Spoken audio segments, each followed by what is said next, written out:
બગદાણાના કોળી સમાજના યુવક પર હુમલાના બનાવની તપાસ કરવા માટે રેન્જ આઈજી દ્વારા સ્પેશિયલ ઇન્વેસ્ટિગેશન ટીમની રચના કરવામાં આવી. એસઆઈટીએ હુમલાના 8 આરોપીઓના 7 દિવસના રિમાન્ડની માંગણી મહુવા કોર્ટમાં કરી હતી, જે બાદ મહુવા કોર્ટ દ્વારા આ બનાવના 8 આરોપીઓના 3 દિવસના રિમાન્ડ મંજૂર કર્યા હતા.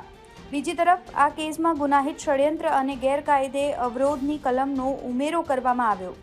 8 આરોપીઓના 3 દિવસના રિમાન્ડ હવે પૂર્ણ થઈ ગયા છે, ત્યારે હવે શક્યતા છે કે નવા ખુલાસાઓ અને આ કેસમાં નવો વળાંક આવી શકે છે. જોકે હાલ આ મામલે એસઆઈટી દ્વારા હજુ સુધી કોઈ સત્તાવાર વિગતો જાહેર નથી કરવામાં આવી, ત્યારે સૌ કોઈની નજર આ કેસમાં મંડાયેલી છે કે આ કેસમાં હવે શું નવા ખુલાસા થાય છે.